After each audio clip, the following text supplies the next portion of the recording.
Okay, so let's talk our way through number 4 in 3.1. Says the matrix A, which is 2, -2, 2, -2, is a vector in the space of M 2 by 2. Yes? Yes? That is indeed a 2 by 2 matrix? Yeah. Cool. Write down the 0 vector in this space. Okay, 0 vector, the vector a half A, the vector minus A, and then answer the question, what matrices are in the smallest subspace containing A? Questions or anything else you guys need over here? No, I think we're good. Thank you. Okay, I didn't tell you guys what a subspace was last time. Did you figure it out? Okay. Oh, cool. You have no idea what we're talking about then. Okay, so the idea here is that there are a set of things that make what's called a vector space. This is basically just a set of things that we could think of as being vectors where all the operations would work the way that we think they should. There's 8 checkboxes for that. The important thing for today is going to be that a subspace, subspace, I can spell, I promise, is a subset of a vector space. And it has to have only 2 properties. So the 2 properties that it needs to have are that it's closed under addition. So this is a subset of a vector space. And it needs to be closed under vector addition and scalar multiplication. That's enough. So 1, 2, closed under vector addition, 2, closed under scalar multiplication. I usually add 0 to this list. And the 0 condition is that it must contain the 0 vector.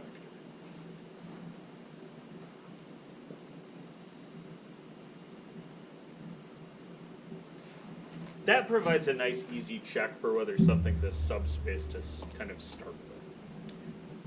Like, if it doesn't contain the 0 vector, it's definitely not closed under scalar multiplication because one of the scalars should be 0. Okay, so first pass doesn't have the 0 vector. If it does, then maybe you start checking. Most things that look like subspaces but fail because they don't have the 0 vector. Okay, so in the space of 2 by 2 matrices, I'm really kind of thinking about A as a vector, like this. Right. And I'm thinking, okay, so what's the 0 vector? Right? What plays the role of 0 for addition in the space of 2 by 2 matrices? Would it be 0, 2 by 2? Good. The 2 by 2 0 matrix. Okay. How does scalar multiplication work for matrices? Each entry gets multiplied by the scalar. Yeah, you just multiply each entry by the scalar. So 1/2 A in this case is going to be the matrix 1, 1, -1, -1. You see that? Okay. What's minus A going to be? Same things, but the signs reflect -2, -2, -2, 2. Perfect. Flip all the signs in there. Great. Okay. Then the question that's maybe a little harder is, what's the smallest subspace that contains things like this? So I need it to contain the 0 matrix, for sure, right? Okay. I need it to have both of these in there, because both of these are scalar multiples. In fact, all 3 of these, right? This one being 0A. All 3 of these are scalar multiples of my original name. So in order for my subspace to be closed under scalar multiplication has to have at least these three vectors in it. You guys see a commonality amongst these three vectors? All the entries are the same except one of the columns is the Yeah.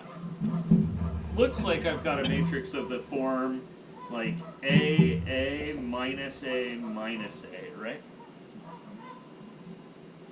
In this case, I'm kind of looking at that and I'm thinking, well, that one's, the zero matrix is like A equals 0. This matrix is like A equals 1. My original matrix, capital A, was like A equals 2. What's this guy? A equals negative 1? Close. A equals negative 2. I was thinking multiplication. Whoops. No worries, you're good. So this is kind of my proposal, right? My proposal is that the subspace that I'm talking about looks like matrices like this with A in the real numbers. You guys with me? So I just need to I need to check one, that this contains my matrix A. It does. And then 2, I need to check that this is closed under both scalar multiplication and vector addition. So if you multiply a matrix like this by something, so if I consider like, say, K times A minus A, that looks like, what's the result there? Yeah, it looks like a matrix full of KAs, right? So I got KA minus KA, KA, and minus KA again. Is that still in my subspace? Yep. I think that, yep, cool. Okay, so that's closed under scalar multiplication. If I take two matrices like this, say, one with A's, and add to it one with, say, B's, I just need to know that that's still in this set, right? So if I perform this, I get A plus B minus A minus B, A plus B, and minus A minus B. Seems good. Yeah, the only hiccup is that this isn't really minus A plus B, obviously, right? Mm-hmm. But a little factoring would get you there. Right, it's minus A plus B and minus A plus B. Okay, cool. Checks out. This is in fact the smallest subspace. Questions? How do we know that it is the smallest subspace, though? Good. How do I know it's the smallest subspace? So, this is constructed by me taking my matrix A and considering all the scalar multiples of it. You guys see that? So whatever space I was going to have here had to contain at least all the scalar multiples of A.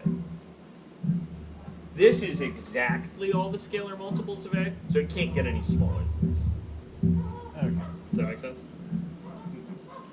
That's a little weird. There's a concept of a kind of a thing we use fairly often, or we will be using fairly often going forward, called span.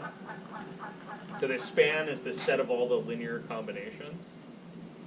In this case, all the linear combinations of that single matrix A are just the scalar multiples of it. So I'm really thinking of this as the span of the vector A. And the span of a vector is the smallest subspace contained.